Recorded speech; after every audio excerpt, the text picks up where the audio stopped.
Hadirin yang terhormat, good afternoon ladies and gentlemen. Assalamualaikum warahmatullahi wabarakatuh. Salam sejahtera untuk kita semua. Shalom, Om Swastiastu, Namo Buddhaya, dan salam kebajikan. Bagaimana kabarnya Bapak Ibu sekalian? Semoga tetap sehat di tengah pandemi saat ini ya. Jangan lupa untuk terus menjalankan protokol kesehatan agar tetap sehat dan produktif dalam beraktivitas. Senang sekali Bapak Ibu hadirin, perkenalkan saya Sasti Hapsari akan menemani Anda dalam acara webinar Women in Leadership Series yang bertema Perempuan di Tempat Kerja Mengatasi Tantangan Menggapai Keberhasilan. Diselenggarakan oleh Bank Dunia, didukung oleh pemerintah Australia dan bekerja sama dengan Swamedia. Women in Leadership Series diluncurkan pada awal 2022 sebagai bagian dari keterlibatan Bank Dunia dalam program Gender Equality for Growth. Program ini bertujuan untuk mendukung pemerintah Indonesia dalam memberikan rekomendasi berbasis bukti untuk reformasi dan investasi guna mengatasi kesenjangan gender untuk mendorong pertumbuhan. Diharapkan melalui kegiatan ini dapat mendukung tujuan pemerintah Indonesia untuk percepatan pertumbuhan ekonomi dan transisi ke pekerjaan kelas menengah, serta akan mendukung tujuan jangka panjang pemerintah Indonesia untuk pembangunan ekonomi inklusif dan kesetaraan gender secara keseluruhan. Baiklah Bapak Ibu hadirin sekalian, pada rangkaian webinar Women in Leadership, hari ini tentunya kami menghadirkan para narasumber yang luar biasa, yang nantinya juga akan memberikan paparan. Yang pertama nantinya yang terhormat Ibu Menteri Ketenagakerjaan Republik Indonesia, Ibu Ida Fauzia, sebagai pembicara utama. Dan nantinya Bapak Ibu hari ini akan dibuka pula dengan sambutan dari Bank Dunia, yakni Bapak Achim Daniel Schmielen, Practice Leader untuk Pembangunan Manusia di Indonesia dan Timor Leste. Dan kita juga akan bersama-sama dengan paparan dari Ibu Ririn Salwa Purnamasari selaku dan Malaysia Bank Dunia. Dan selanjutnya pada sesi diskusi panel yang akan menghadirkan dua narasumber yang luar biasa, yaitu Ibu Nita Yudi, Ketua Umum Ikatan Wanita Pengusaha Indonesia atau IWAPI, serta Ibu Nurhayati Subakat selaku founder PT Paragon Technology and Innovation. Dan nantinya hadirin sekalian, sesi diskusi pada webinar ini akan membahas pentingnya perempuan berpartisipasi dalam angkatan kerja untuk pertumbuhan ekonomi. Juga akan membahas kisah inspiratif pengalaman dari kedua panelis serta akan berbagi praktik kebijakan perusahaan yang mendukung perempuan di tempat kerja. Bapak Ibu hadirin sekalian, kami juga ingin menginformasikan selain dapat mengikuti webinar ini via Zoom atau tayangan ini juga dapat disaksikan melalui YouTube dan Facebook Swamedia Inc. dan juga Facebook Bank Dunia Indonesia. Hadirin, diskusi ini dilengkapi dengan fasilitas interpreter dalam bahasa Inggris. Silahkan untuk mengklik fitur interpretation di bagian bawah layar Zoom Anda jika ingin mengikutinya dalam bahasa Inggris. Ladies and gentlemen, the discussion is supported by interpreter facility in English. Please click the interpretation button in the below of your Zoom screen if you would like to listen in the English version. Selain itu, kami juga menyiapkan juru bahasa isyarat pada layar Zoom Anda. Ladies and gentlemen, Bapak Ibu peserta Zoom, webinar, dan juga live streaming, untuk mengawali acara kita pada hari ini, to kick off our today's agenda, we would like to invite Bapak Achim Daniel Schmielen, Practice Leader untuk Pembangunan Manusia di Indonesia dan Timor Leste dari Bank Dunia, untuk memberikan kata sambutan. Hello, good afternoon, Mr. Achim. How are you? I'm very well. Thank you very much. Thank you very much. Glad that you are joining us here today. Thank you very much, sir. My sincere pleasure. Okay, ladies and gentlemen, without further ado, in welcoming Bapak Achim Daniel Schmielen to kindly deliver the opening remarks. Bapak Achim, the screen is yours. Thank you. Your Excellency, Ibu Ida Fauzia, Minister of Manpower, distinguished speakers, panelists, ladies and gentlemen, Selamat Sore. On behalf of the World Bank, I welcome you to today's webinar, Women in the Workplace, Overcoming Barriers to Success. As you may already know, this is the second webinar in our Women in Leadership series. Today, we will have the opportunity to hear a keynote speech by Ibu Ida Fauzia, Minister of Manpower of the Republic of Indonesia, and a presentation by World Bank senior economist Ririn Purnamasari about Indonesian women in the world of work and the impact of COVID-19 on female labor force participation.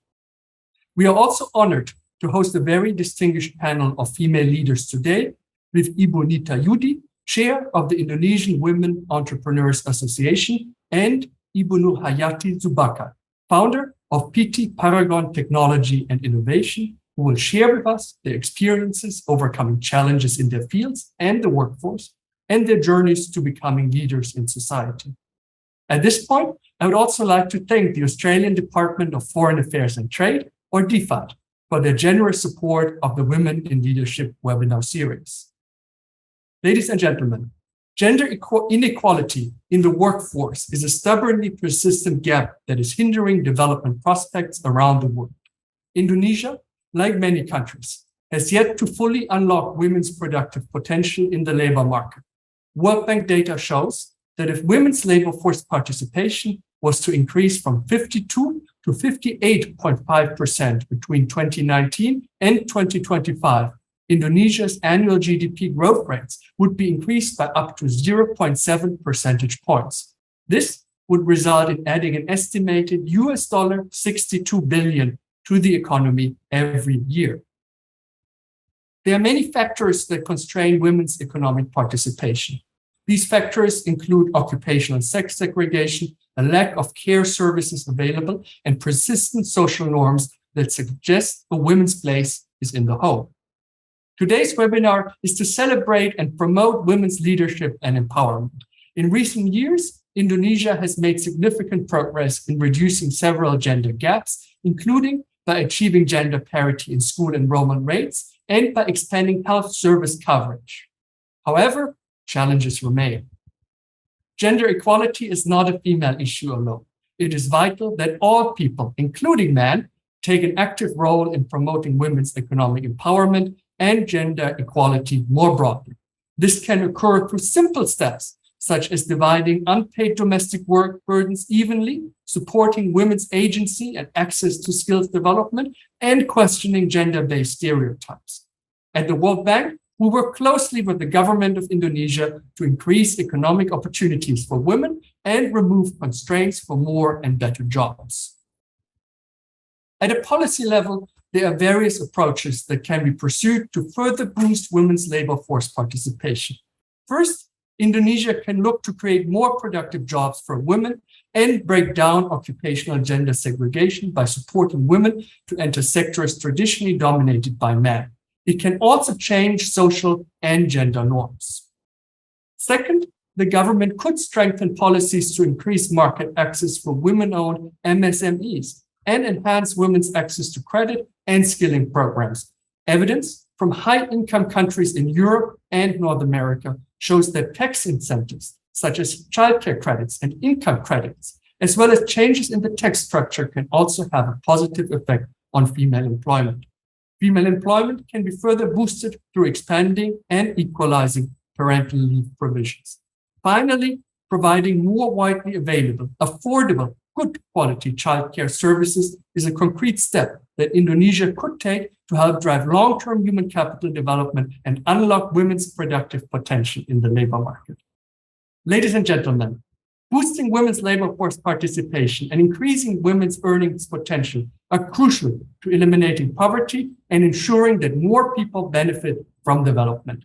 Today's webinar will highlight how we can continue to work together to achieve those goals. I look forward to learning more and being inspired by the esteemed keynote speaker, as well as by the presentation and panel discussion. Terima kasih.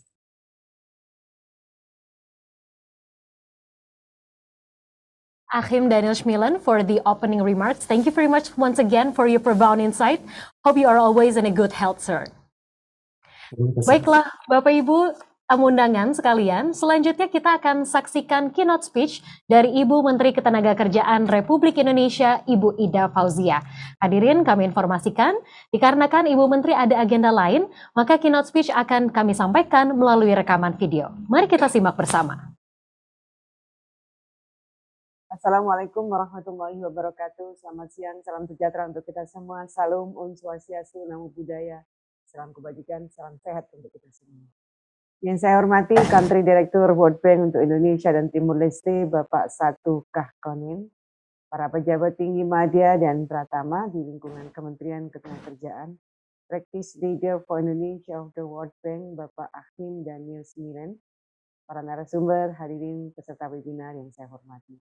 Pertama, saya mengajak kita semua tidak berhenti memanjatkan rasa syukur ke Tuhan yang Maha Kuasa, yang melimpahkan berkah dan karunia-Nya sehingga pada siang hari ini kita dapat mengikuti acara webinar yang diadakan oleh World Bank.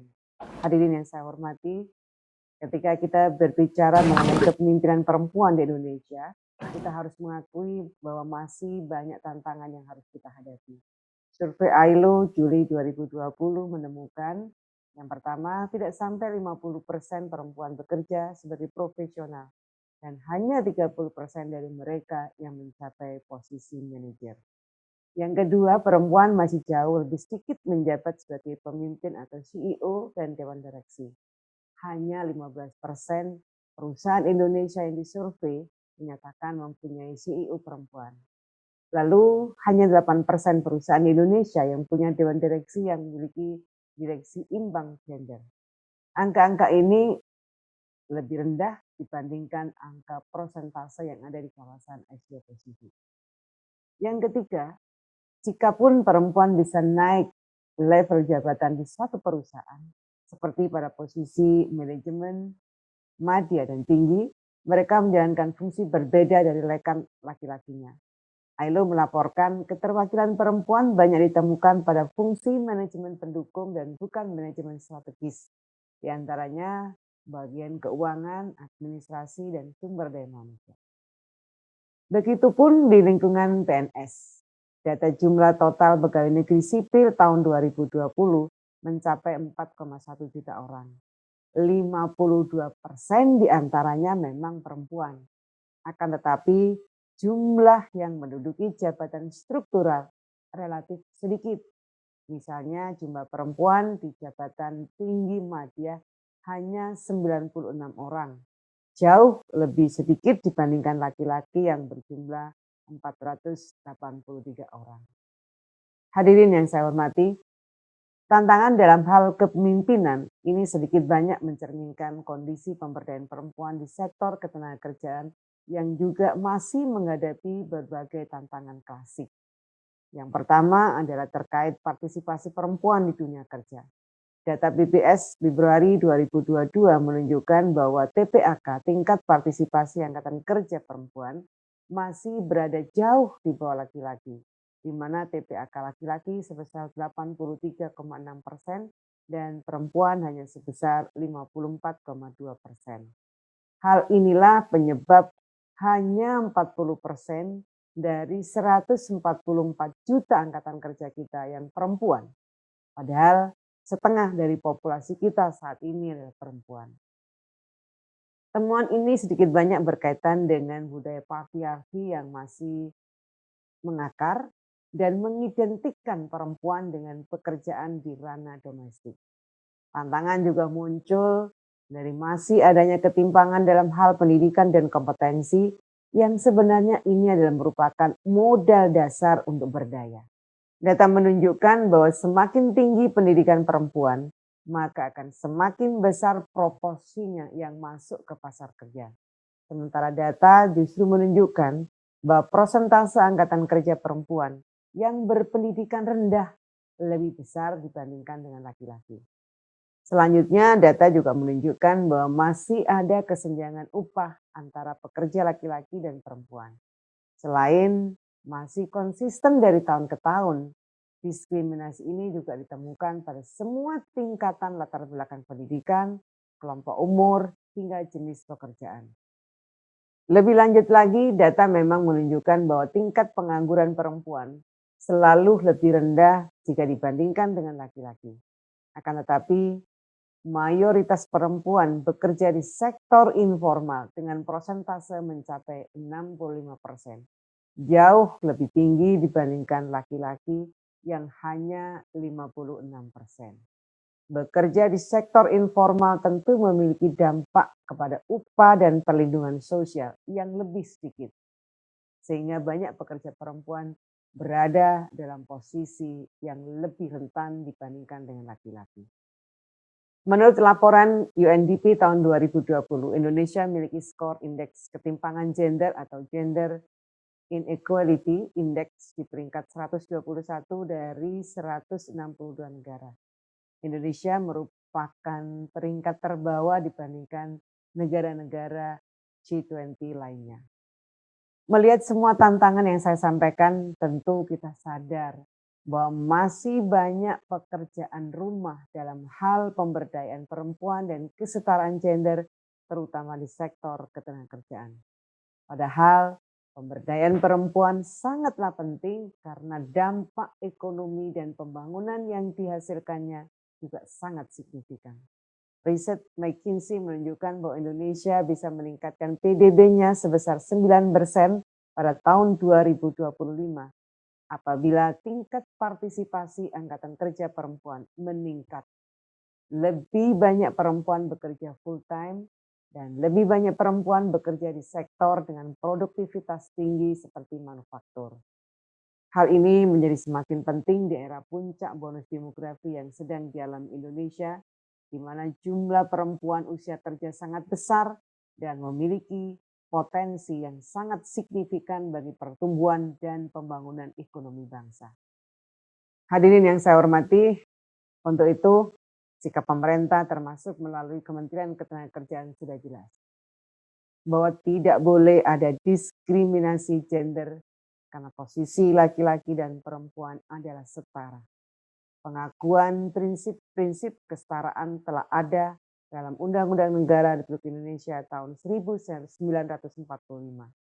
Negara juga telah membuat kebijakan pelindungan pekerja perempuan di dalam Undang-Undang Nomor 13 tahun 2003 tentang ketenagakerjaan dan peraturan perundangan turunannya. Indonesia juga berkomitmen untuk mencapai kesetaraan dengan meratifikasi konvensi-konvensi internasional. Di antaranya adalah Konvensi Nomor 100 tahun 51 tentang pengupahan yang sama, Konvensi 111 tahun 1958 tentang diskriminasi dalam pekerjaan dan jabatan, serta Konvensi Penghapusan Segala Bentuk Diskriminasi Terhadap Perempuan atau CEDAW. Saat ini Kementerian Ketenagakerjaan terus melakukan gerakan nasional non-diskriminasi di tempat kerja. Kami telah membuat panduan kesetaraan non-diskriminasi di tempat kerja melalui Surat Edaran Menteri Tenaga Kerja dan Transmigrasi Nomor 60 tahun 2006. Kami juga membentuk gugus tugas kesempatan dan perlakuan yang sama tanpa diskriminasi di tempat kerja atau Task Force IIO di provinsi, kabupaten kota, dan perusahaan melalui Kemenaker Trans Nomor 184 tahun 2013. Kemenaker juga mendorong komitmen dari perusahaan-perusahaan untuk mencantumkan kesepakatan non-diskriminasi bagi pekerja ke dalam peraturan perusahaan dan perjanjian kerja bersama yang melibatkan pekerja dan pengusaha. Kami juga terus berusaha mendorong penciptaan lingkungan kerja yang aman bagi perempuan melalui pencegahan pelecehan seksual di tempat kerja. Salah satu upaya yang sedang dilakukan saat ini yaitu meningkatkan surat edaran tentang pedoman pencegahan pelecehan seksual di tempat kerja menjadi keputusan Menteri Ketenagakerjaan yang pada tahun ini insya Allah akan kami selesaikan. Dalam hal peningkatan kompetensi dan kualitas pekerja perempuan, kami selalu membuka kesempatan yang sama dan mendorong agar para perempuan bisa mengikuti pelatihan yang diselenggarakan oleh Kemenaker. Data menunjukkan 49% peserta pelatihan di BLK UPTP adalah perempuan. Komitmen yang sama juga kami laksanakan di tingkat internasional.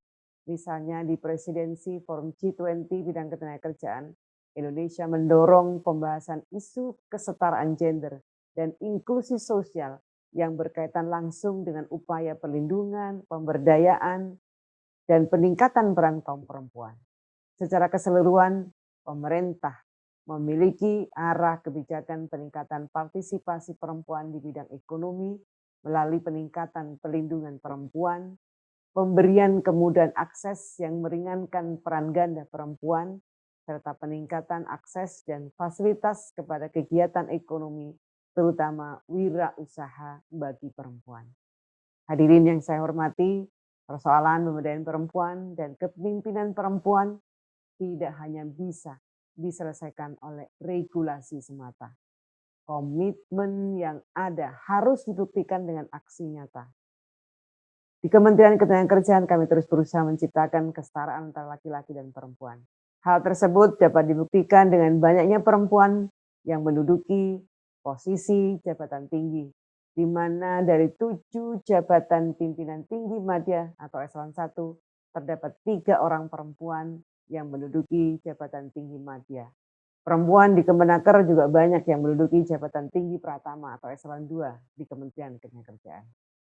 Kami juga berusaha mengakomodir penciptaan lingkungan yang aman dan nyaman bagi perempuan untuk bekerja. Di kantor kami sudah tersedia ruang laktasi bagi ibu menyusui dan juga daycare bagi anak.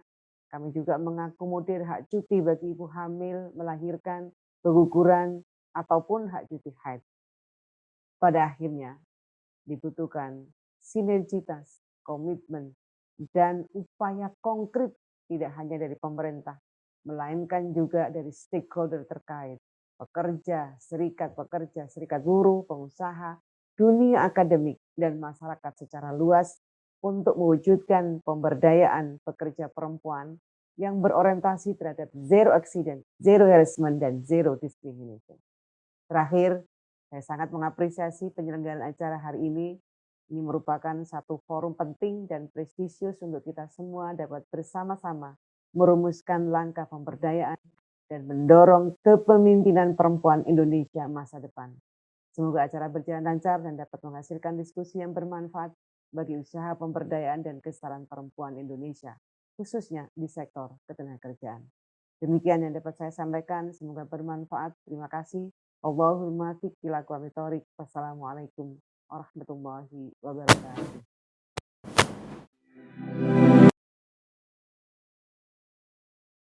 Baiklah hadirin, demikian keynote speech dari Ibu Menteri Ketenagakerjaan.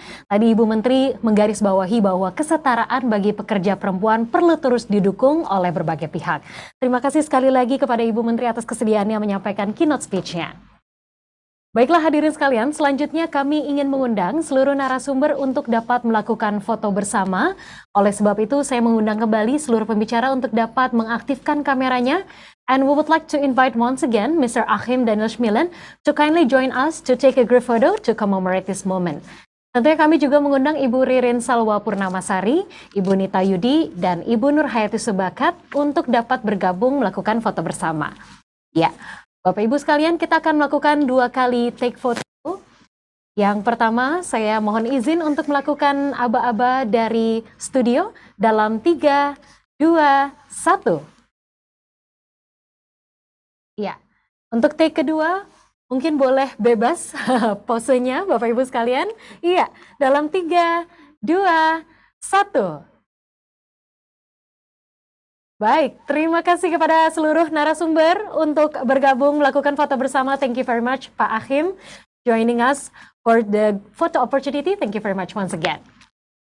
Baiklah Bapak Ibu sekalian, kita akan melanjutkan agenda berikutnya. Selanjutnya kita akan bersama-sama menyaksikan paparan dari Ibu Ririn Salwa Purnamasari selaku Senior Economist untuk Indonesia dan Malaysia dari Bank Dunia. Begitu saya mohon izin untuk menyapa terlebih dahulu kepada Ibu Ririn. Selamat siang Ibu. Selamat siang Mbak Sasti. Apa kabar Ibu? Alhamdulillah baik. Semoga Mbak Sasti dan juga semua yang hadir di sini sehat-sehat, kabar baik semuanya. Amin, amin, ya Rabbal Alamin. Terima kasih Ibu. Langsung saja kami akan Ibu Ririn untuk menyampaikan paparannya. Silakan. Oke, terima kasih. Selamat siang. Terima kasih untuk Bapak Ibu semuanya dan juga panelis merupakan kesempatan besar buat saya untuk bisa bergabung di acara siang ini. Hanya sebagai latar belakang singkat kenapa kita perlu memperhatikan, meningkatkan dan mengoptimalkan partisipasi perempuan di ketenagakerjaan Indonesia. Jadi tadi Pak Achim dan juga Bu Menteri sudah menyampaikan bahwa next partisipasi angkatan kerja perempuan ini jauh di bawah laki-laki. Di Indonesia selama satu dasar masa terakhir sebelum pandemi itu hanya di sekitar 50% saja. Dua hal yang tentunya kita tahu menjadi tantangan utama untuk perempuan Indonesia, kenapa mereka tidak bisa berpartisipasi penuh, itu adalah karena norma sosial dan tanggung jawab pengasuhan anak. Ini sudah merupakan hasil studi, kebetulan saya waktu itu lakukan sendiri, berkunjung ke beberapa daerah untuk melakukan beberapa interview untuk kalangan perempuan Indonesia. Kemudian satu hal lagi yang juga berdasarkan hasil studi adalah kita tahu perempuan di Indonesia itu kebanyakan bekerja di sektor pertanian. Sementara sektor pertanian itu semakin lama semakin menurun di Indonesia. Sektor yang lain ternyata tidak bisa mengabsorb, atau mungkin perempuan sendiri juga punya keterbatasan untuk bisa masuk ke sektor selain sektor pertanian. Jadi itu beberapa hal yang sempat kita lihat sebagai tantangan utama kenapa perempuan tidak bisa berpartisipasi lebih dan selalu stagnan di angka 50%. Next. Nah, kita tahu selama 2 tahun kebelakang kita mengalami pandemi ya, dan semua orang mengalami kesulitan kehilangan pekerjaan, dan untuk Indonesia juga sempat mengalami tingkat pengangguran cukup tinggi 7,1%. Ini pada Agustus 2020. Banyak sekali perempuan dan laki-laki yang harus menganggur pada saat itu, terutama selama 6 bulan pertama pada saat pandemi. Next. Nah, pertanyaannya adalah apakah pandemi ini memberikan dampak yang sama antara laki-laki perempuan atau memberikan dampak yang berbeda antara laki-laki dan perempuan? Ada 2 hipotesis yang umum ditemukan di beberapa studi global mengenai dampak pandemi terhadap partisipasi perempuan dan laki-laki. Salah satunya yang disebut dengan cessation, yaitu efek negatif terhadap ketenagakerjaan perempuan karena adanya tanggung jawab pengasuhan anak dan segregasi jenis pekerjaan. Ini tadi sudah disampaikan juga oleh Pak Hakim dan Ibu Ida. Nah, apakah ini juga terjadi di Indonesia? Ini terjadi di beberapa negara besar seperti Amerika, beberapa negara Eropa, tapi kita tidak tahu apakah ini juga terjadi di Indonesia. Yang kedua adalah mengenai edit worker effect. Jadi di sini justru selain berefek negatif seperti recession, ada juga efek positif dari pandemi yang disebut dengan edit worker effects. Di mana efek positifnya adalah perempuan bisa masuk ke berpartisipasi di lapangan pekerjaan. Tapi ini terjadi karena mereka sepertinya terpaksa untuk masuk, karena kebetulan suaminya atau siapa yang sebelumnya menjadi penanggung jawab utama untuk mencari nafkah di rumah tangga itu kehilangan pekerjaan. Nah, untuk mengetahui mana yang sebetulnya lebih dominan untuk kondisi di Indonesia, maka kami dari Bank Dunia melakukan studi dengan menggunakan data dari Survei Angkatan Kerja Nasional yang ada dari BPS ya. Indonesia lumayan kaya ini mengenai datanya, jadi kita punya kesempatan untuk bisa melihat tidak hanya dari tahun 2019, 1 tahun sebelum pandemi, tapi juga jauh dari tahun 2016 sampai tahun 2020. Kita lihat apakah dari perubahan mengenai Februari-Agustus sebelum pandemi dibandingkan dengan Februari-Agustus selama pandemi itu sama trennya atau tidak. Next. Nah, hasil studi yang bisa kami sampaikan di sini antara lain adalah pandemi itu sudah membuat pencarian kerja menjadi lebih sulit. Kita lihat rata-rata pencarian kerja dan durasi menganggurnya itu meningkat menjadi lebih lama. Next. Nah, tapi berita bagusnya adalah ternyata banyak perempuan yang punya kesempatan untuk memasuki angkatan kerja. Ini surprise ya, karena ada beberapa hipotesis mengatakan pandemi itu jauh memberikan dampak yang sangat negatif pada perempuan. Tapi ternyata dengan kesulitan yang ada itu justru perempuan punya kesempatan untuk bisa masuk ke angkatan kerja. Bahkan ini juga terjadi tidak hanya mereka yang sudah pernah bekerja. Banyak dari mereka yang sebelumnya di luar angkatan kerja artinya mereka tidak pernah berusaha untuk mencari pekerjaan, tidak sedang bekerja, jadi memang tidak sama sekali tidak ada di angkatan kerja, mulai berada di angkatan kerja selama pandemi. Jadi ada sisi positifnya. Jadi itu agak terbalik dengan kondisi laki-laki. Next. Nah, peningkatan partisipasi ketenagakerjaan perempuan di Indonesia ini terjadi di semua kelompok, hampir di semua kelompok umur, kecuali itu di kelompok umur 19 sampai 29, di mana usia 19 sampai 29 itu adalah di mana usia yang biasanya perempuan mempunyai kemungkinan besar untuk mempunyai anak kecil ya. Jadi mereka ada atau melahirkan. Jadi itu justru sebetulnya juga merupakan kelompok produktif. Nah, perempuan lebih besar kemungkinan untuk bekerja pada awal pandemi karena mereka merupakan edit workers ternyata. Jadi mungkin karena bapak-bapaknya, suaminya mereka harus keluar dari pekerjaan, kemudian perempuan ini menanggung tanggung jawab untuk bisa memastikan bahwa asap tetap mengepul di dapur ini. Jadi mereka kemudian bekerja. Jadi untuk Indonesia kondisinya lebih banyak ke edit worker daripada cessation. Laki-laki itu on the opposite side. Jadi kalau kita lihat ini dari graf ini ya, laki-laki semuanya yang warnanya kuning itu semuanya ada di bawah angka 0. Itu artinya mereka ada pengurangan dari laki-laki untuk bisa bekerja selama pandemi. Next. Nah, peningkatan pekerjaan perempuan atau yang lebih banyak perempuan yang bekerja ini ternyata terjadi di kalangan pendidikannya rendah. Jadi itu sangat unexpected atau expected ya. Tapi memang kenyataannya kan memang pandemi ini menimpa semua golongan pendidikan ya, tidak hanya yang pendidikan tinggi, tapi juga termasuk pendidikan rendah. Tapi ternyata mereka yang berpendidikan rendah dan mereka yang berada di pedesaan mempunyai kesempatan untuk bisa masuk di lapangan pekerjaan. Next.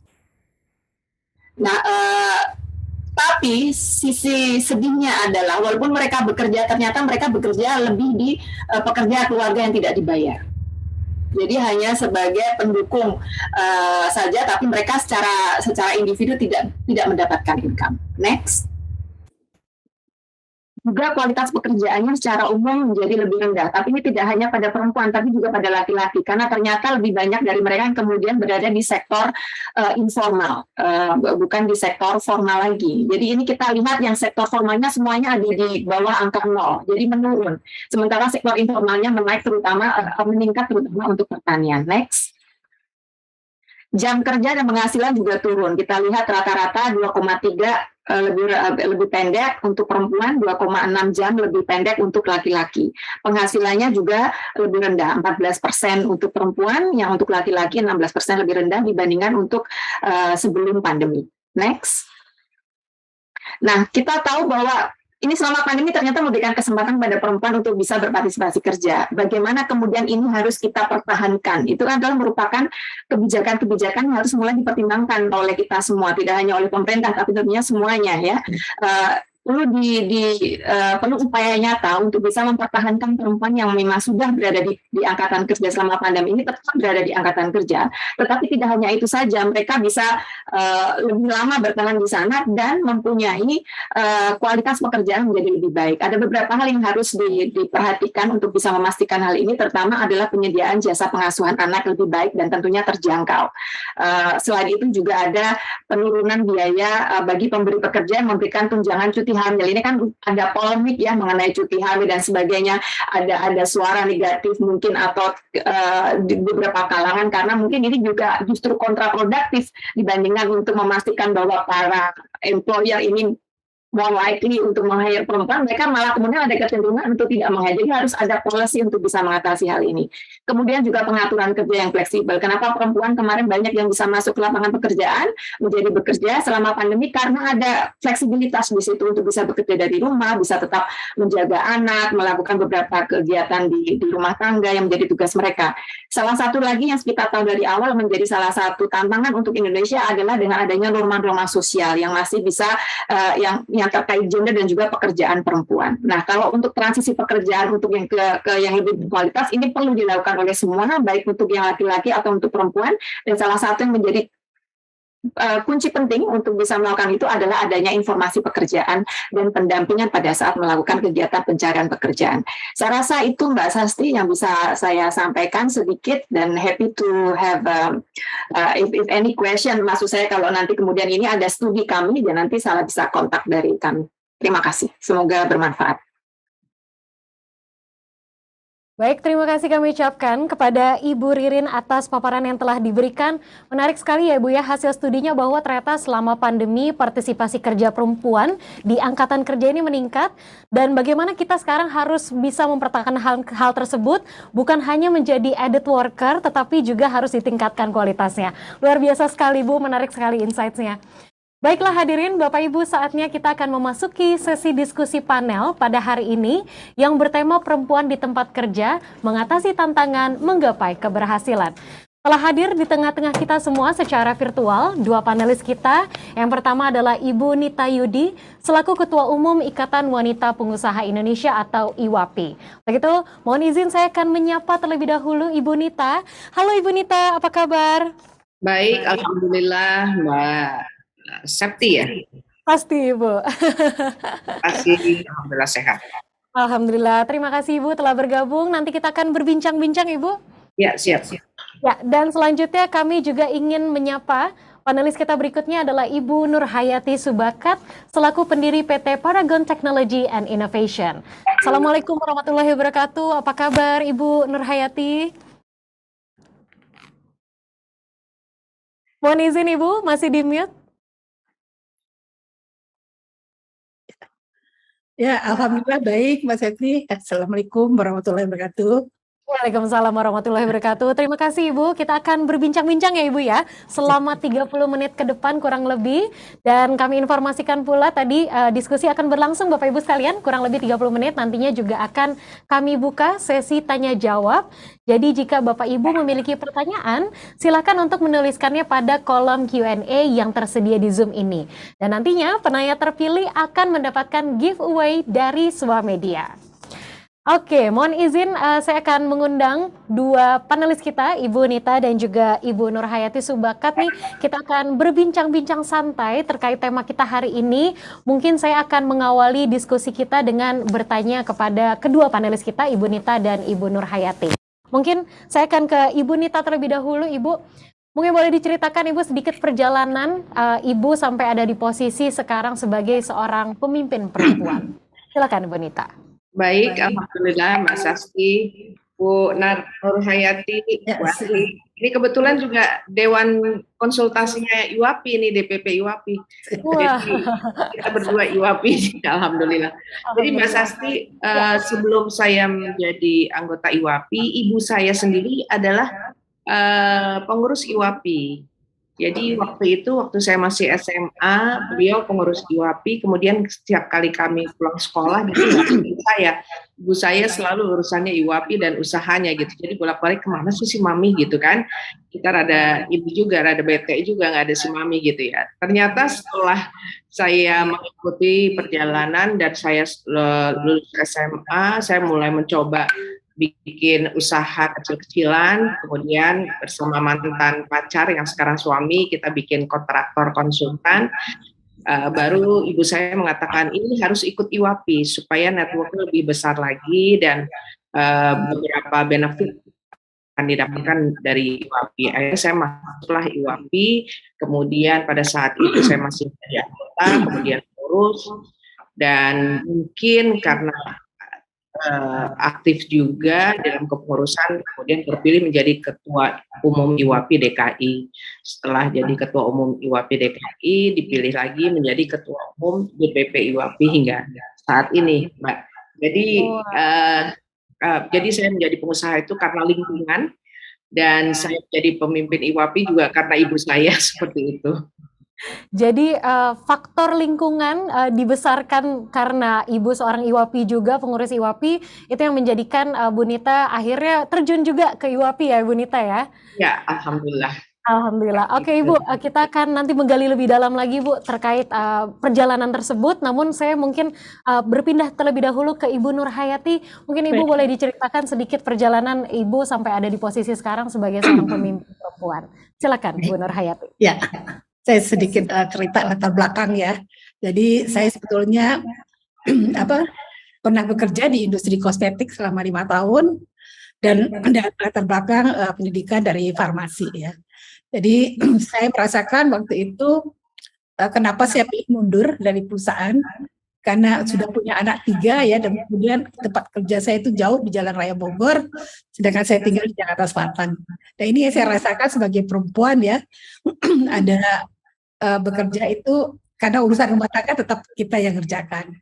Akhirnya saya pilih mundur, saya mulai dari home industry dengan 2 orang karyawan, itu pun juga asisten rumah tangga ya. Ya alhamdulillah sekarang kita punya karyawan udah di atas 12.000 dan punya pabrik 20 hektar termasuk yang industri kosmetik lokal yang terbesar saat ini. Kami sudah menjadi market leader. Nah, di sini saya ceritakan sedikit gimana perjalanannya ya dari usaha kecil sehingga sekarang alhamdulillah sudah termasuk market leader kosmetik di Indonesia. Jadi saya mulai industri, kemudian alhamdulillah berkembang, dan tahun 90 sebetulnya saya dapat ujian ya. Jadi beberapa kali kita jatuh bangun, 90 itu kebakar habis, kondisinya minus. Tapi kenapa saya bisa bangkit kembali sebetulnya? Karena yang saya pikirkan adalah karyawan, walaupun karyawan baru 25 orang. Jadi saya merasakan perempuan itu sangat peduli ya terhadap orang lain. Jadi kepedulian ini yang menyebabkan kita bisa bangkit kembali. Begitu juga di tengah pandemi ini ya. Bayangkan kosmetik itu penjualannya agak turun, orang karena orang pakai masker ya. Tapi semangat bagaimana peduli terhadap orang yang kita bantu, peduli terhadap karyawan 12.000. Ya, alhamdulillah kami bisa melewati pandemi. Dan jadi dalam perjalanan Paragon ini akhirnya kami menemukan ada 5 nilai yang menyebabkan bisa seperti ini ya. Jadi nilai ketuhanan ya. Jadi kita optimis setiap kesulitan insya Allah ada kemudahan.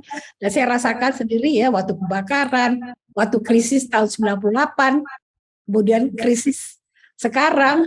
Nah itu ternyata kami menemukan banyak momen-momen yang pas gitu ya, sehingga penjualan tetap naik gitu ya. Seperti tahun 98 waktu itu kita jualnya direct selling, banyak pengangguran, banyak yang bergabung, sehingga kami justru bangun pabrik kedua yang tidak kalinya pabrik pertama. Nah begitu juga waktu 2009 anak saya masuk ya 2002 2003 sehingga terjadi kolaborasi ya antara senior dan junior dan diadakan perbaikan 2009 hijab booming. Jadi momennya pas gitu ya. Jadi beberapa kali dan begitu termasuk di pandemi ini saya merasakan banyak kemudahan juga ya. Jadi karena dengan pandemi maksa beberapa perempuan-perempuan memaksa karyawan, terpaksa beberapa yang nggak perlu masuk WFO terpaksa WFA, ternyata masih tetap produktif ya, seperti yang Bu Ida cerita ya. Jadi akhirnya saya merasakan nilai-nilai yang harus kita perlukan dalam menghadapi ini adalah ketuhanan, kepedulian, kerendahan hati, ketangguhan, yang seperti saya cerita berapa kali jatuh bangun bisa bangkit kembali. Yang kelima inovasi. Mungkin itu sedikit dari ini. Wah, luar biasa sekali Bu Nur Hayati. Ini sekaligus menjawab jawaban kedua nih. Pertanyaan saya yang kedua tadi, tantangannya tadi sempat juga Bu Nur Hayati cerita soal pada saat masih menjadi karyawan di sebuah industri kosmetik juga ya Bu ya, di 5 tahun. Tetapi akhirnya tadi kalau misalnya kita sambungkan ke yang tadi sudah Bu Ririn juga jelaskan bahwa memang ada tanggung jawab pengasuhan anak yang itu akhirnya Bu Nur Hayati memilih untuk menjadi home industry. Lalu tadi luar biasa sekali bagaimana Ibu mengatasi tantangan tersebut, bahwa ternyata perempuan itu memiliki kepedulian yang lebih tinggi ya Bu ya. Pada saat jatuh bangun itu ya tadi pabriknya terbakar habis, akhirnya merasakan bahwa harus memikirkan karyawannya, dan itu ternyata yang membangkitkan lagi ya Bu ya, Bu Nur Hayati ya. Dan ternyata menarik nih Bapak Ibu sekalian, pada tahun 2019 juga ada riset bahwa memang ternyata female ataupun perempuan ini memiliki empati ataupun perasaan untuk merasakan emosional di orang lain lebih besar daripada laki-laki. Nah, ini terbukti seperti yang sudah disampaikan oleh Bu Nur Hayati. Nah, mungkin saya akan ke Bu Nita lagi nih Bu. Saya yakin perjalanan Ibu menjadi seorang pemimpin perempuan sekarang banyak sekali tantangannya. Apa saja Bu yang sudah Ibu hadapi, mungkin bisa di-share kepada kita semua, dan juga best practice yang Ibu jalani untuk menghadapi tantangan tersebut. Silakan Bu Nita. Termasuknya juga adalah tantangan ketika kita menjalankan perusahaan, karena saya bersama dengan suami juga menjalankan satu perusahaan kontraktor konsultan.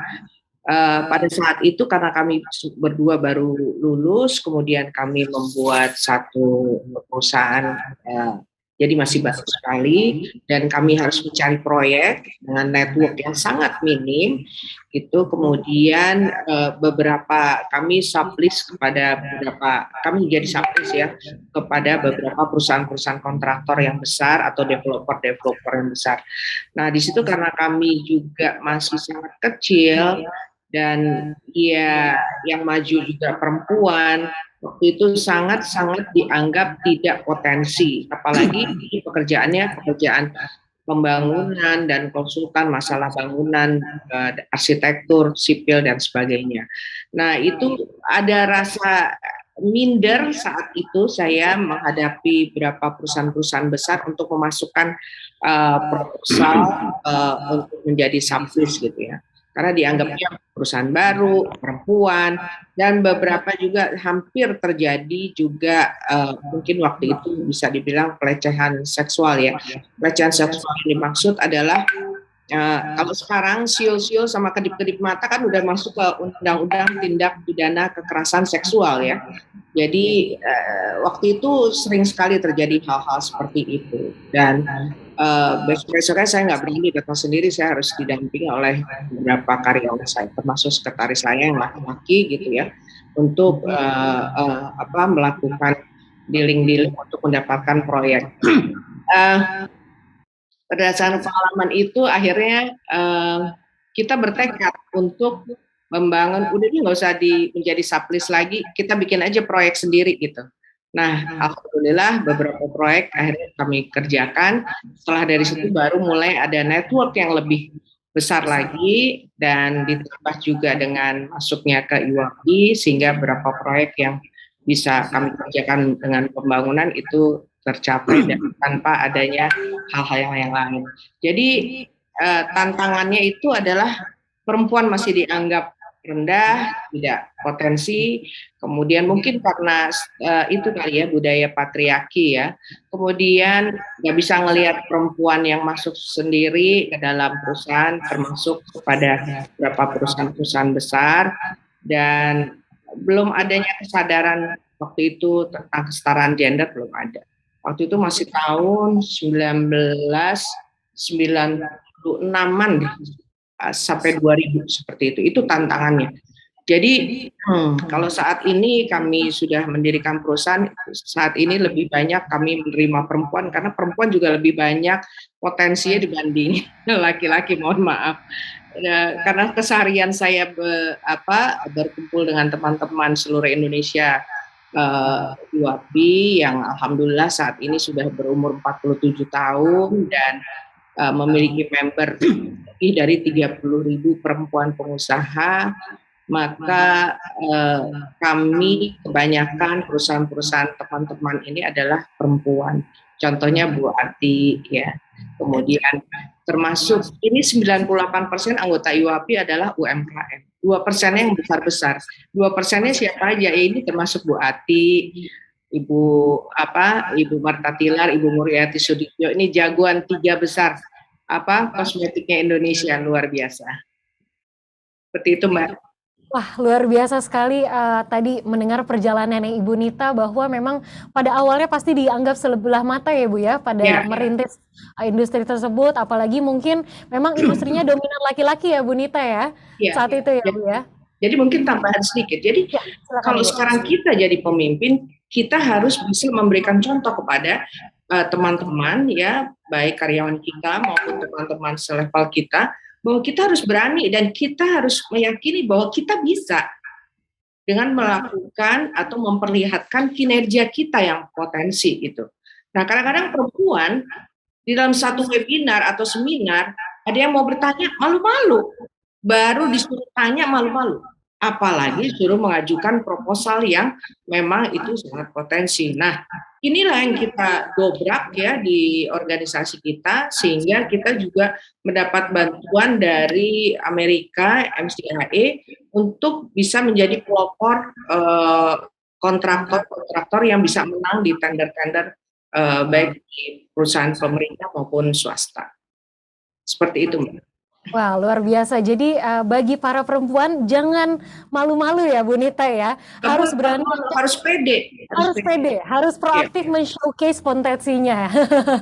Oke, Bu Nita, saya mohon izin beralih terlebih dahulu ke Bu Nur Hayati. Mungkin saya ingin juga dan saya yakin semua para peserta webinar ingin mengetahui berdasarkan pengalaman dan juga pengamatan Ibu Ati selama ini, bagaimana organisasi ataupun perusahaan dapat mengakomodasi perempuan untuk mengoptimalkan potensinya. Dan mungkin bisa juga diceritakan apa yang sudah dilakukan oleh PT PTI, begitu Bu. Silakan. Baik, terima kasih. Jadi perusahaan kami ini betul-betul dominasi perempuan ya. Jadi 88% adalah perempuan ya. Jadi karena di sini kan bergabung beautician ya. Jadi itu ya itu hampir 100% perempuan ya. Nah, tapi di tingkat manajerial kami pun juga banyak perempuan itu, tapi memang agak berkurang ya 50-50. Nah, karena saya tahu, saya pernah mengalami sebagai pekerja perempuan, ya saya akomodasi ya ini ke perempuan. Jadi kami di pabrik, di kantor kita adakan mes ya, mes untuk para staff ya. Jadi ada mes single, ada mes couple gitu ya. Kemudian saya juga kasih sedikit kebebasan ya, ada flexible hour. Jadi untuk ada staff kami yang dia harus ikut suami, ada malah ikut suami ke Amerika gitu ya. Ternyata bisa dikerjakan. Jadi ada beberapa pekerjaan, ada yang ikut suami ke Surabaya. Kita kasih itu kalau memang pekerjaannya memungkinkan. Jadi di sini kita buat bagaimana perusahaan ini family friendly gitu ya. Jadi benar-benar bisa mengakomodasi perempuan bekerja lebih optimal gitu ya. Jadi supaya diadakan mes, tempat tinggalnya lebih dekat kayak gitu. Kemudian kita juga bikin daycare, kemudian ruang laktasi kayak gitu ya. Jadi ya alhamdulillah selama ini saya tidak ada kesulitan. Cuman kadang-kadang anak saya kan laki-laki ya suka ngeluh juga. Ini perempuan hamil lagi, ini lagi. Saya bilang ya udah perbanyak aja jumlahnya gitu ya. Jadi sampai saat ini sih nggak ada masalah sih untuk pekerja perempuan. Jadi mungkin ini bisa sebagai contoh juga ya, ternyata walaupun perempuan 88%, ya kita juga bisa bersaing. Mungkin begitu. Wah, luar biasa tadi flexible hours. Saya mendengarnya aja sangat menarik nih. Jadi tadi Bu Ririn juga sempat menyebutkan bahwa flexible hours itu juga adalah salah satu rekomendasi yang memang bisa meningkatkan partisipasi perempuan di angkatan kerja. Bu Nur Hayati, saya izin menggali lebih dalam, Bu. Tadi Ibu Ati sempat bilang bahwa ada mes, lalu ada daycare.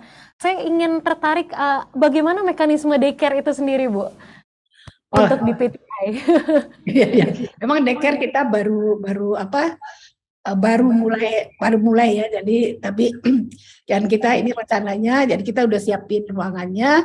Tapi nanti kita kerjasama dengan ini sebetulnya karena ada pandemi ini akhirnya daycare-nya kita inikan dulu gitu.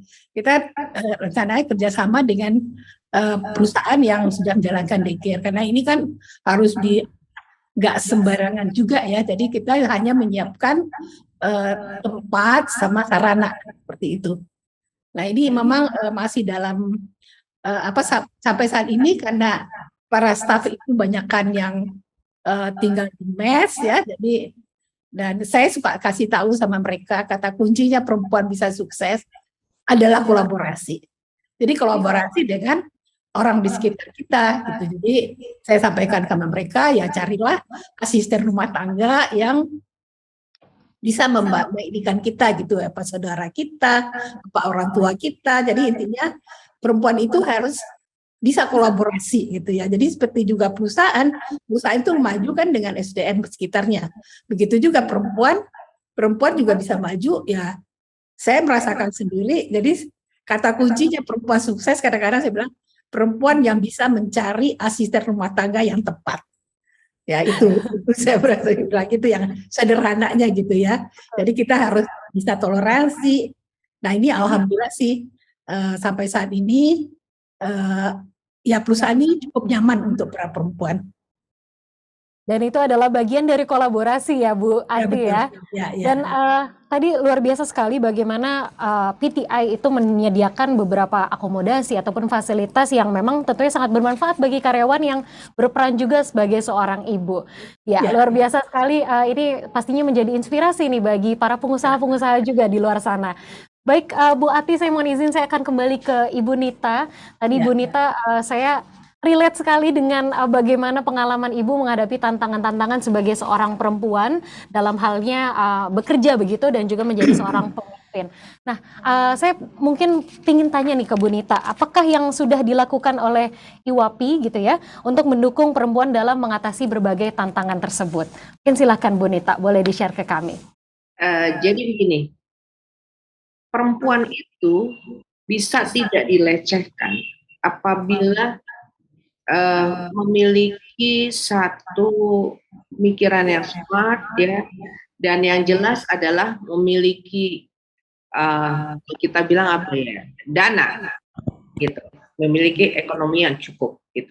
Nah, jadi di masa pandemi ini seperti yang tadi Bu Ririn sampaikan, ternyata kesempatan kerja perempuan meningkat, dan kalau di kami justru ada banyak teman-teman yang terimbas karena COVID-19, tapi justru juga ada yang meningkat. Contohnya kayak Bupati itu meningkat. Dan teman-teman yang lain itu yang tadinya buka butik ya, kemudian apalagi ya, yang saat ini sepi gitu, mereka beralih pekerjaan, beralih usaha, contohnya bikin hand sanitizer, bikin APD ya, bikin masker dan lain-lainnya. Nah, ini adalah peralihan mereka untuk menghadapi tantangan yang tadi. Nah, kemudian perempuan itu memang mempunyai 1001 akal. Karena bagaimana caranya supaya mereka tetap bisa menghidupkan keluarganya. Kalau yang tadi suaminya tiba-tiba dipensiunkan atau perusahaannya dinonaktifkan dulu, maka perempuanlah yang bergerak bagaimana caranya supaya menjadi bisa memasukkan ekonomi, mempertahankan ekonomi keluarga. Salah satunya adalah menjadi pengusaha. Nah, apa yang sudah dilakukan oleh IWAPI, kita mencari terus dan kita juga membuka kerjasama. Contohnya pada saat terjadi COVID-19 2020 itu kita langsung konsolidasi seluruh Indonesia, DPD seluruh Indonesia.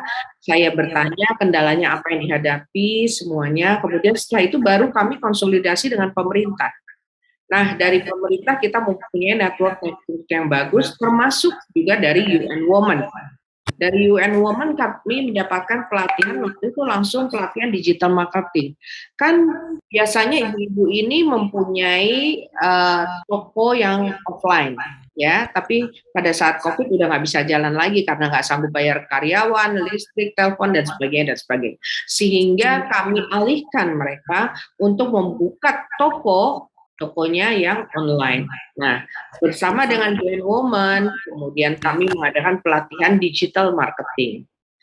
Sebenarnya dari tahun 2016 kami sudah ada kerjasama dengan Microsoft dan kemudian dengan Facebook, dengan Google dan lain-lainnya untuk kami belajar waktu itu digital marketing. Bagaimana membuka toko online, bagaimana cara menjual secara online. Cuman karena waktu itu tidak terdesak karena COVID-19, ini semua orang di-push untuk melakukan online.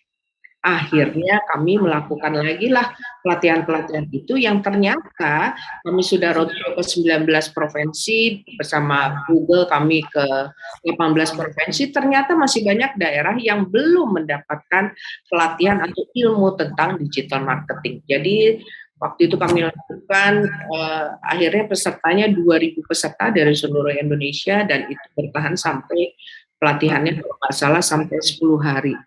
Nah, ini salah satu yang IWAPI lakukan. Kemudian beberapa lagi yang kami lakukan, literasi keuangan. Bagaimana sekarang dana yang ada bisa kita save-kan untuk melakukan usaha yang baru ini. Karena tidak mudah melakukan usaha yang baru. Harus ada promonya segala macam, tapi semua kan melakukannya dengan online. Jadi ini akan lebih efisien. Plus ibu-ibu ini bisa melakukannya dari rumah. Artinya dia bisa memperhatikan anaknya untuk belajar secara online, dia bisa menemani suaminya yang juga bekerja online, dan dia bisa melakukan usahanya. Tapi the problem adalah rebutan gadget. rebutan iPad ya, laptop, Rebutan handphone. wifi juga ya Bu. Nah, ditambah dengan wifi yang jedar-jedut. Nah, seperti itu. Tapi terus kita menggali, kemudian kita juga berkonsultasi dengan pemerintah, termasuk kepada Pak Erick Thohir, yang saya juga mengeluh gimana ini para UMKM saya begini. Akhirnya Pak Erick memberikan solusi yang baik, dan juga beberapa kementerian, Pak Erick memberikan solusi dengan membuka platform padi, yaitu pasar digital UMKM, di mana biasanya perusahaan-perusahaan di bawah BUMN itu membeli barangnya dari perusahaan besar juga. Nah, melalui padi ini, kita para UMKM diminta masuk ke dalam platform tersebut, sehingga para perusahaan-perusahaan BUMN bisa membeli barang dari UMKM yang sudah masuk dalam platform itu. Contohnya Pertamina, Waskita Karya, dan sebagainya, PLN, itu bisa membeli barang dari para UMKM. Nah, saya setuju dengan Bu Ati bahwa perempuan yang maju harus berkolaborasi. Nah, jadi untuk menghadapi COVID ini juga kita harus berkolaborasi. Satu sama lain, teman-teman yang punya usaha yang sama, kalau bisa memang kita harus kolaborasikan supaya ini menjadi lebih kuat.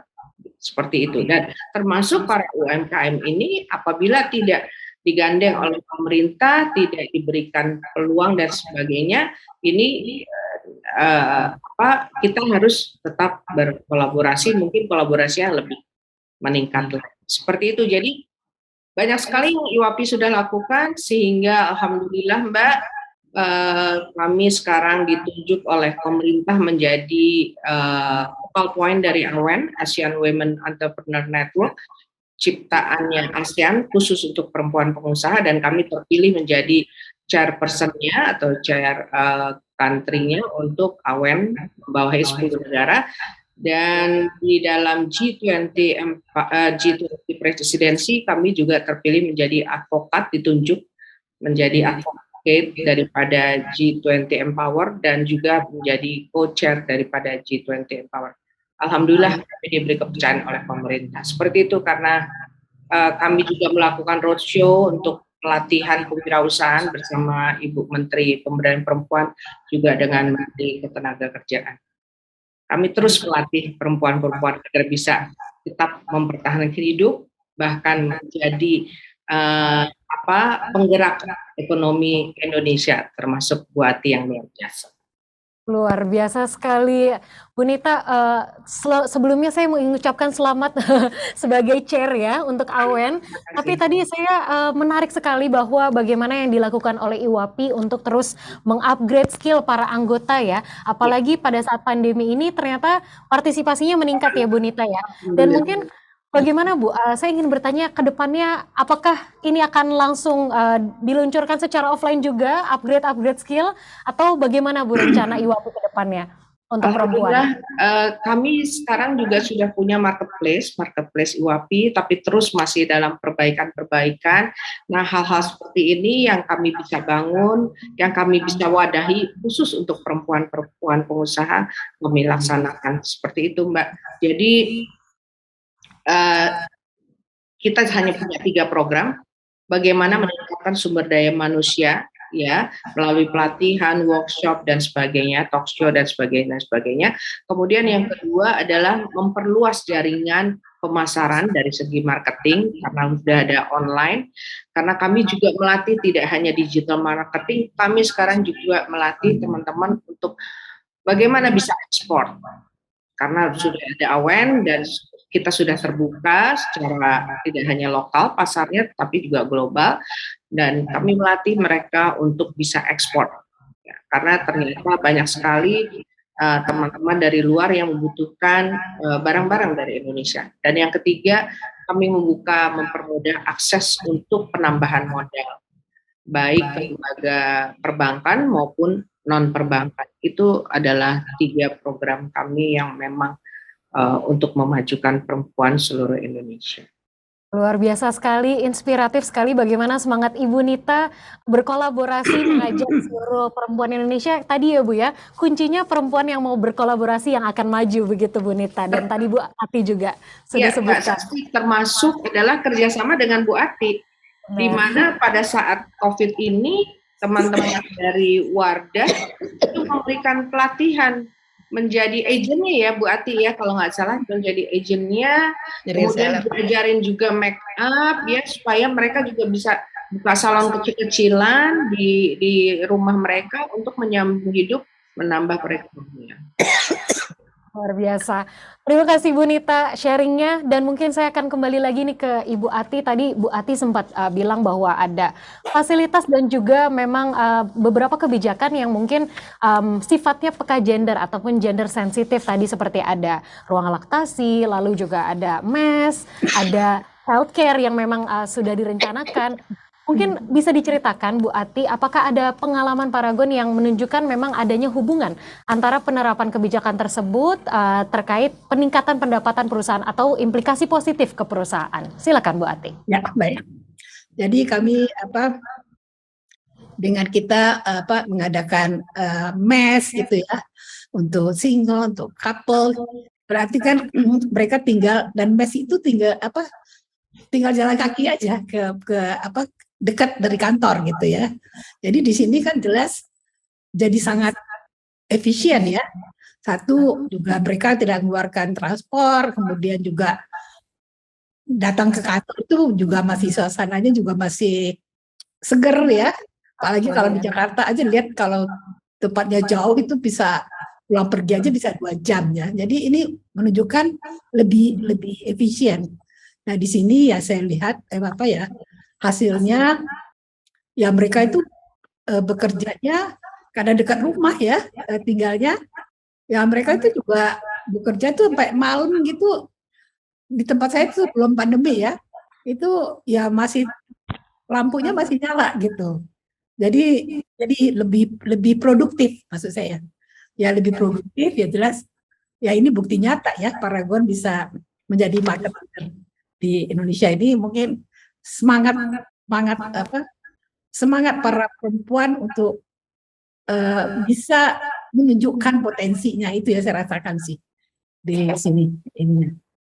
Luar biasa sekali, ternyata memang itu ya, ada implikasi cost efisiensi menjadi lebih produktif, dan ini terbukti bahwa PTI menjadi perusahaan nomor 1 ataupun market leader di industri beauty begitu. Ya. Baik, terima kasih Bu Ati sudah menjawab pertanyaan tadi, luar biasa, ini pastinya menjadi inspirasi juga nih kepada para pemimpin perempuan di Indonesia maupun pengusaha perempuan di Indonesia. Nah, mohon izin Bu Nita dan Bu Ati, saya mungkin akan melontarkan pertanyaan closing statement nih untuk kedua panelis. Mungkin boleh diberikan nasihat kepada rekan-rekan di sini semua peserta webinar, apa yang dapat Ibu bagikan kepada generasi pemimpin perempuan selanjutnya, dan apa yang bisa kita lakukan untuk mendukung lebih banyak perempuan untuk menjadi pemimpin. Mungkin saya mohon izin ke Ibu Nita terlebih dahulu, silakan Ibu Nita. Baik, Mbak Sasti, terima kasih. Untuk para perempuan, galilah ilmu sedalam-dalamnya dan harus pede ya, dan kita harus terus mengikuti teknologi terkinian karena no one left behind ya. Jadi semua perempuan harus maju dan harus lebih baik. Kemudian saya mohon, mungkin karena kita di dalam budaya patriarki, jadi perempuan itu banyak lebih dikungkung, nomor 2, jadi dapur kasur sumur gitu ya, itu istilahnya. Nah itu harus sudah dihilangkan. Tidak ada lagi istilah seperti itu. Mari kita maju bersama. Dan saya butuh dari World Bank, Australian Government, dan dari SWA.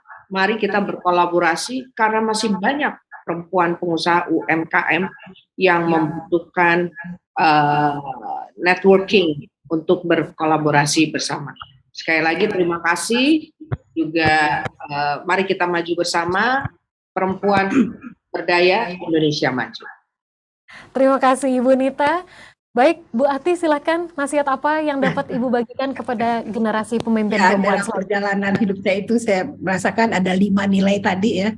Saya rasa itu penting sekali untuk para perempuan, ngajarin ya anak-anaknya 5 nilai tersebut dari kecil ya. Karena saya merasakan 5 nilai tadi itu saya dapatkan dari orang tua. Ya, apa nilai itu adalah ketuhanan ya. Dengan ketuhanan kita selalu optimis. Setiap kesulitan insya Allah ada kemudahan. Jadi kita selalu semangat. Itu yang saya rasakan dengan ketuhanan, dan kemudian kita juga dipercaya, kejujuran ya. Yang kedua adalah kepedulian ya, gimana kita peduli terhadap orang lain, bagaimana tujuan hidup kita, bagaimana bermanfaat untuk orang lain. Nah, di sana kalau terbentuk kepedulian ini, kita saling toleransi, kita bisa kolaborasi ya, kolaborasi dengan baik. Itu kalau kita punya sifat kepedulian. Yang ketiga adalah kerendahan hati ya, seperti tadi Bu Dita juga cerita, kerendahan hati itu maksudnya kita jangan sampai sombong. Masing-masing orang punya kelebihan kekurangan. Kita harus belajar terus-menerus ya. Jadi kita harus selalu kosongkan gelas kita. Kita harus belajar dari mana saja, dari kapan saja. Yang keempat adalah ketangguhan ya, seperti bagaimana kita disiplin, tekun, ulet ya. Ini salah satu untuk kita bisa sukses. Yang kelima adalah inovasi. Ya, seperti yang kita lakukan inovasi, bagaimana kita mengerjakan sesuatu melebihi harapan konsumen gitu ya.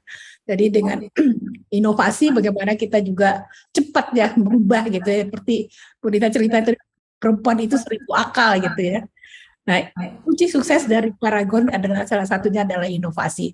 Kita selalu mengeluarkan produk-produk baru dan dengan cara-cara yang baru gitu. Jadi insya Allah ini kita ajarkan ke anak-anak kita dari kecil, sehingga dibiasakan, sehingga menjadi karakter. Kalau udah menjadi karakter kan udah menjadi darah daging ya. Kemudian kalau semua mengerjakan, kan menjadi budaya.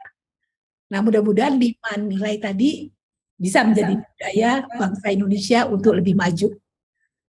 Mungkin luar biasa. Terima kasih Ibu Ati. Tadi ada 5 nilai yang harus dipupuk sejak dini ya Bu Ati ya, bahwa ada ketuhanan, kepedulian, kerendahan hati, ketangguhan, dan juga inovasi yang ketika memang dipupuk secara dini itu akan menjadi karakter. Dan mungkin kalau kita lihat Ibu Nita dari kecil juga sudah dipupuk menjadi seorang wirausaha dan akhirnya menjadi wirausaha. Itu adalah contoh nyata. Baik, kita akan mohon izin Bu Nita, Bu Ati, saya akan membuka pertanyaan dari audiens. Ini sudah ada, banyak sekali pertanyaan, tapi mohon maaf kami tidak bisa membahas satu persatu Bapak Ibu sekalian. Untuk itu saya mohon izin untuk membacakan yang pertama. Ini ditujukan untuk Bu Nita Yudi. Menurut Ibu, potensi dampak apa saja yang dapat dirasakan suatu perusahaan yang memberikan kesempatan pegawai perempuan untuk berkarir, bahkan mengisi jabatan-jabatan strategis di perusahaan? Mungkin boleh langsung dijawab, Bu Nita, silahkan. Ya, jadi dikala ada kesetaraan gender di dalam satu perusahaan kita, ya, seperti kita ketahui bersama bahwa sifat perempuan itu adalah loyal, ulet, tekun, ya. Kadang-kadang melupakan makan siangnya kalau pekerjaannya belum selesai, dan detail kalau perempuan. Nah, karena ulet, tekun, dan detail ini, sehingga perusahaan yang tadinya mungkin mempekerjakan kaum pria yang kurang detail, ini akan membawa keuntungan yang besar. Kalau tadinya harusnya pendapatannya X%, ya, ternyata sudah ada perempuan, dia lebih detail lagi. Loh, ini ada peluang-peluang di sini, kemudian ada kebocoran di sini, dan sebagainya. Nah, itu akan menambah perusahaan, keuntungan perusahaan bertambah seperti itu. Jadi karena perempuan punya sifat seperti itu. Baik, terima kasih Bu Nita atas jawabannya. Saya akan bacakan untuk pertanyaan kedua dari audiens yang ditujukan untuk Ibu Ati.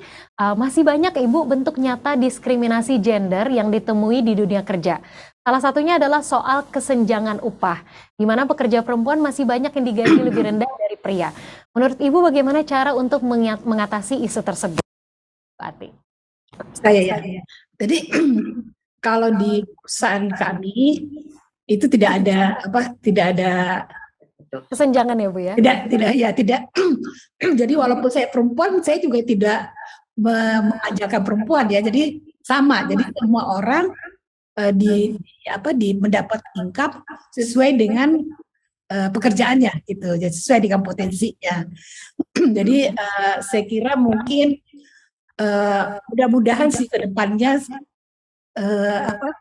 kalau perempuan bisa menunjukkan, sebetulnya kadang-kadang kan perempuan itu punya potensi, ya, tapi seperti Bu Dita tadi kadang-kadang nggak mau menonjolkan kan.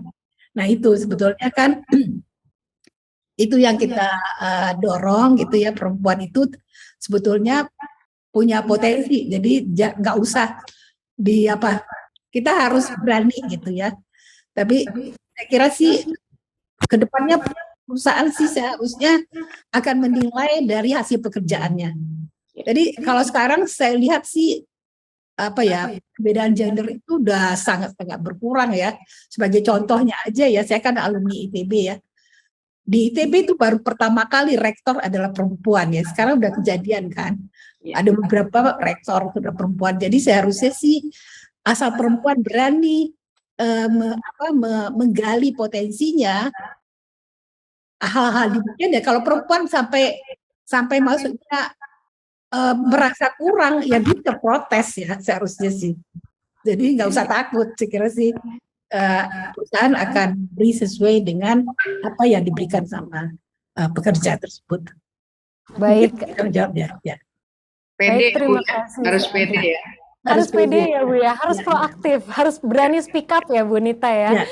Iya, kalau tadi memang sudah ada merit system yang memang diupah sesuai dengan potensinya, luar biasa sekali apa yang dilakukan juga oleh PTI. Jadi pada akhirnya untuk perempuan jangan takut-takut ya untuk apabila memang memperjuangkan haknya, silahkan harus proaktif dan berani untuk speak up. Baik, mohon izin Bu Nita dan Bu Ati kembali karena waktu yang terbatas. Kami akan cukupkan untuk sesi tanya jawabnya. Sekali lagi terima kasih atas antusiasmenya nih Bapak Ibu sekalian peserta webinar, dan sekali lagi terima kasih kepada para pembicara yang telah bergabung kepada kita semua. Mohon izin Bu Nita dan Bu Ati, saya izin meng-highlight beberapa poin penting yang tadi telah disampaikan oleh Bu Nita dan juga Bu Ati. Yang pertama tadi Ibu Nita menjelaskan bagaimana pentingnya berorganisasi sejak muda, itu akan mengasah disiplin dan jiwa di leadership untuk menjadi pemimpin di masa yang akan datang. Dan tadi Bu Nita juga sempat menceritakan tentang bagaimana tantangannya, ada sistem patriarki yang memang dilalui juga, budaya itu yang membuat akhirnya perempuan tidak berani untuk mengajukan diri, kecuali dipilih atau didorong. Dan ini yang harus kita lawan ya Bu Nita ya. Kita harus berani speak up, harus bisa mempromosikan diri karena pastinya potensi kita juga tidak kalah begitu. Dan yang terakhir adalah harus proaktif menunjukkan potensi tersebut. Lalu Bu Ati tadi sempat menjelaskan bahwa sebagai pemimpin perusahaan perempuan, Ibu Nur Hayati meyakini bahwa ternyata perempuan memiliki sifat tangguh dan juga empati yang tinggi, yang mana sangat memiliki pengaruh positif terhadap keberlangsungan perusahaan. Dan mungkin ini tadi sempat juga diceritakan sifat-sifat inilah yang menjadikan Paragon yang dipimpin oleh Ibu Ati berhasil melewati beberapa kali krisis dan bertahan selalu menjadi nomor satu. Dan Bu Ati tadi bercerita juga bahwa dengan menerapkan kebijakan atau menyediakan akomodasi yang bersifat peka gender, terlihat implikasi yang positif ke perusahaan dilihat dari perspektif cost efisiensi dan juga produktivitas dari tenaga kerja perempuan. Dan jangan lupa teman-teman dan semua rekan peserta webinar untuk menerapkan 5 nilai yang akan menjadi karakter yang tentunya akan baik sekali untuk masa depan. Baik, terima kasih sekali lagi kepada kita dan Bu Nur Hayati Subakat. Boleh tepuk tangannya secara virtual yang paling meriah untuk kedua panelis kita. Biasa sekali, insightful sekali. Ini adalah semuanya menjadi inspirasi bagi Bapak Ibu peserta webinar. Baiklah hadirin, dengan berakhirnya sesi diskusi, berakhir pula webinar hari ini. Dan kami ucapkan terima kasih sekali lagi kepada seluruh narasumber, para peserta webinar yang telah berpartisipasi pada sore hari ini. Terima kasih atas waktunya, dan bagi peserta yang mendapatkan dokumen program Brief Gender Equality for Growth dari Bank Dunia dapat mengakses yang di comment box. Selanjutnya Bank Dunia akan mengadakan rangkaian webinar Women in Leadership, dan kami menantikan masukan dari Bapak Ibu semua terkait topik dan juga pembicara yang diharapkan melalui survei yang akan dibagikan di kolom chat. Tentunya pendapat Anda sangat berharga bagi kami untuk menjadi lebih baik lagi. Oleh karena itu, kami mohon bantuan untuk Anda mengisi survei post dengan melihatnya di kolom chat, dan bagi Bapak Ibu yang terpilih yang sudah mengisi link survei post akan ada hadiah menarik dari Swamedia. Baik hadirin, untuk informasi lebih lanjut terkait isu gender dan isu lainnya dapat mengunjungi sosial media channels Bank Dunia di Twitter maupun Facebook di @bankdunia. Jangan lupa juga untuk terus menjalankan protokol kesehatan untuk melindungi kita semua dari COVID-19. Bank Dunia mengucapkan terima kasih atas kehadiran Anda. Akhir kata, saya Sasti Hapsari bersama tim webinar Swamedia yang bertugas pamit undur diri. Sampai jumpa. Ladies and gentlemen, thank you very much for your participation. See you on the next event and have a pleasant evening.